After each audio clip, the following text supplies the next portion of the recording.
Winnie the Pooh, Pooh's Secret Garden.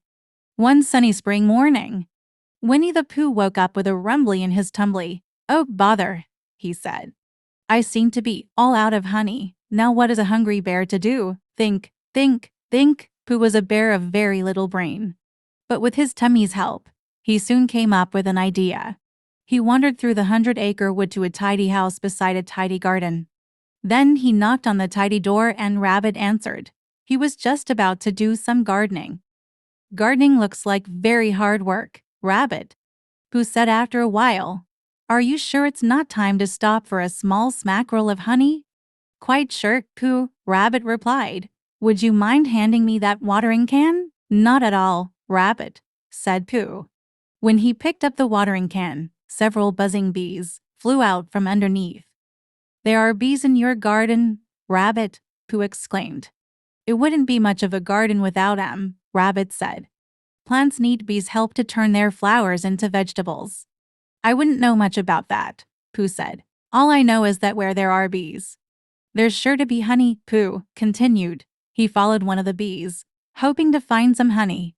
All he found was the bee sipping nectar from a flower. "Yes," Rabbit said, "bees need flowers to make honey." "They do." Pooh squinted at the bees. "Of course they do. It's no secret, Pooh." "I see," Pooh said.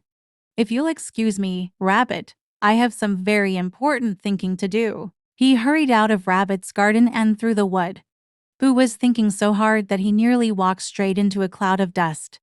He waved his arms to clear the air and found Piglet. He was doing some spring cleaning. "You're looking thoughtful today, Pooh," Piglet said. "I've just learned that bees need gardens to make honey." Pooh leaned closer. "And I heard it was a secret. So you're going to plant a secret garden?" Piglet whispered. Pooh nodded. "Shall we search for a secret spot to plant it?" The two friends began searching for spots, but they found stripes instead. "What are you to explore, Gaiden?" Tigger asked. Pooh told Tigger about his secret garden.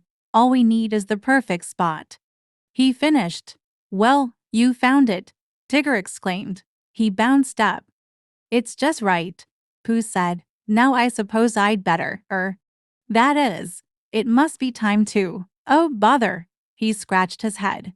"What exactly is it that I'm supposed to do now?" Piglet and Tigger had no more idea than Pooh did. So all three of them went in search of someone who was likely to know all there was to know about secret gardens and most everything else too.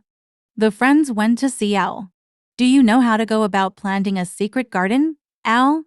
Pooh asked hopefully. "Certainly," Owl said. "My great-aunt Eunice used to mention such matters quite frequently. In any case, I'm sure I have something here that will tell us exactly what to do." He led the way to his bookshelves and pulled out a large volume. "Is that a book about secret gardens?" Piglet asked. "Precisely," Owl said. "Let's have a look." "Shall we?" "Of course, this is a cookbook, not a book on gardening," said Owl with a ruffle of his feathers. "What we need are seeds." "Let's go borrow some from old Longears," Tigger said. They all went to Rabbit's house. "What do you need with seeds?" Rabbit asked when he heard what they wanted. "It's a secret," Pooh said. "I suppose we could tell you if." "Here," Rabbit said. "Just take the seeds." The friends returned to the side of Pooh's secret garden. Owl supervised while the others got started. Pooh didn't know much about planting seeds, but following Owl's instructions, he dug up a patch of dirt and dropped several seeds into the hole. Pooh and his friends were still planting seeds when Kanga happened by. "Oh, my," she said. "You all seem to be working very hard. Let me bring you something to drink." She soon returned with a pitcher of lemonade. "Thank you, Mrs. Kanga," Piglet said politely. "The lemonade is delicious." "It sure is," Tigger agreed. "But what we really need is someone to help with all the stigification." Kanga smiled. "Roo and I might be able to help with that, too," she said. With help from Piglet, Tigger, Owl, Kanga, and Roo, Pooh soon had his secret garden planted. "Now we need to wait for the plants to grow," Owl said. Pooh smiled. "And then I'll have all the honey I can eat." He patted his tummy to tell it to be patient. And then they waited and waited and waited some more. Weeks passed. The plants grew like weeds, and bees started buzzing round the flowers. But there was no sign of honey anywhere. Where could the honey be? Pooh wondered aloud. He lifted a leaf, searching for any sign of tasty golden honey, but found a tomato instead. It wasn't honey, but it still looked delicious. Your secret garden was a delicious idea, Pooh, Piglet said. Yes, it was, Pooh sighed. It would be even tastier if it would just grow some honey. Just then, Roo arrived with Rabbit. I told Rabbit about our garden, he said. Pooh nodded.